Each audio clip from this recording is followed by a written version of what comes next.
Boom shakalaka, the most crowded trade breaking down right before our eyes, what it means for Bitcoin and cryptocurrency and the next Dogecoin. Stay tuned. What's up everyone, Randall here from Crypto Love. Today's video we are talking about the most crowded trade breaking down, how it will affect Bitcoin and cryptocurrencies, plus the next Dogecoin, potentially explosive altcoin. Before we get into it, guys, make sure to like, subscribe, click the notification bell, come join us on Twitter at the Crypto Love. Push that like button. Today, fear down to 20. Now, this is somewhat surprising as the fear goes down and the overall market goes up 2%.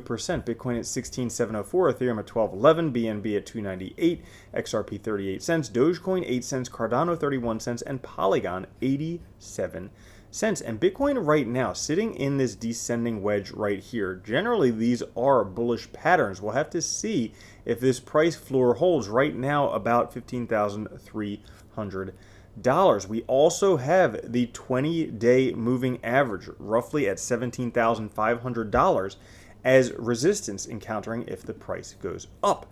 Now, as we take a look at the markets today, the small trader put call premium is at the second highest level in history. You've been warned. Taking a look at previous times when it was these high levels, well, these would be local bottoms. Could this also be a local bottom? Particularly if you see here, this has actually changed direction. This could be the beginning of the end. Could this be a local bottom we have seen right here? Because as we take a look, the most crowded trade right now, it's not short China equities, it's not long oil, it's not short EU equities, not long ESG assets, not long T-bills, it is long US dollar. Bullishness on DXY is the most crowded trade at the moment by a long shot. And if we take a look right now, the dollar is showing signs of breaking down. This could cause a large transfer of money as all of these people long the US dollar lose on that bet. So that being said, how does that impact Bitcoin? Well, if we take a look at Bitcoin versus DXY on the macro view, generally they move pretty inverse of each other. As DXY has been going up, Bitcoin has been coming down. Now that DXY is going down, it would make some sense, if they're inverse, that Bitcoin would start going up.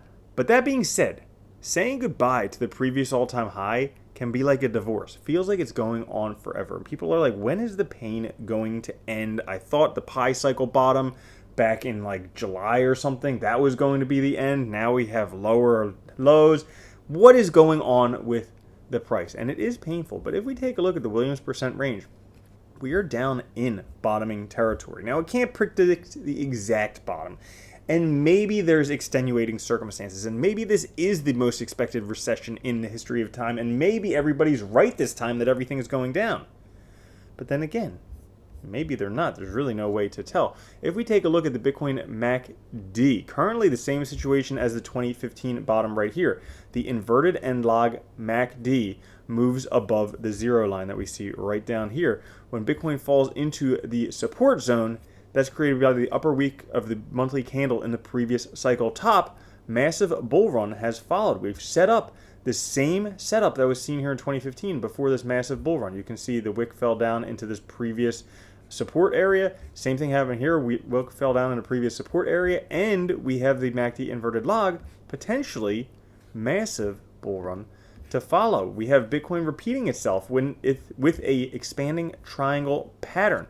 Very, very similar triangle structures with tops, bottoms, and these swooshes, all potentially leading to Bitcoin price rising up. As a matter of fact, if we take a look at the average true range, which takes a look at Bitcoin in terms of volatility, from low volatility to high volatility, low volatility, so on and so forth.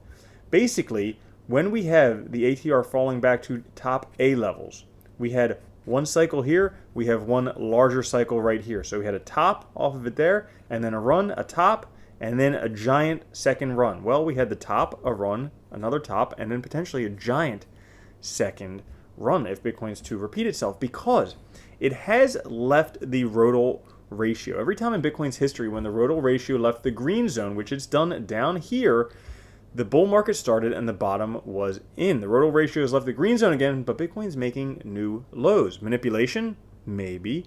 I think once the final bottom is reached, Bitcoin and crypto will rise heavily. Potentially, very well could. Every time it's left the green zone previously, bull run was already in full swing. Is it already happening? Are we being manipulated? Don't know. But altcoins are looking like they are setting up for something big. Still look positioned for a markup phase in 2023, expectations and narratives aside. If we take a look at the RSI, we have the markup, and then we have a correction and accumulation, and then markup, correction, accumulation. Well, same thing when we take a look at the price. Coincidentally, same areas. We have markup as price goes up dramatically. We have correction as price comes down, RSI comes down. Then accumulation, which is basically sideways while the RSI is gaining a little bit. So then we had markup and again correction. Right now we have price pretty much going sideways and RSI going upwards, which is a bullish divergence, potentially leading to the next markup phase, which brings us to potentially the next Dogecoin. Like if you wish you would have gotten in a Dogecoin at fractions of a cent, well, we might have the same opportunity in Litecoin. If we take a look at Litecoin, we can see same resistance band right before Dogecoin broke out. We are getting to those same levels where Dogecoin had that breakout. Potentially, could we have Elon Musk supporting Litecoin? I don't know. But Litecoin, not only is that chart similar to Dogecoin, but Litecoin is one of the few cryptocurrencies that is considered an oscillator, not a degenerator. Most cryptocurrencies are degenerators. The price just continues going down. There are a few oscillators that Willy Woo pointed out back in 2019, Dogecoin being one of them, which is why we were talking about it before the price exploded, but also Stellar Lumens and Litecoin. Could Litecoin surprise everybody and take off for a massive run? That I don't know, but it could be interesting. So that's all for today's episode. If you did enjoy it, push that like button. I will catch you guys later. Have a good one. Love you. Peace. If you don't think Bitcoin's going to $1 million a coin and then $10 million a coin, you're already a loser.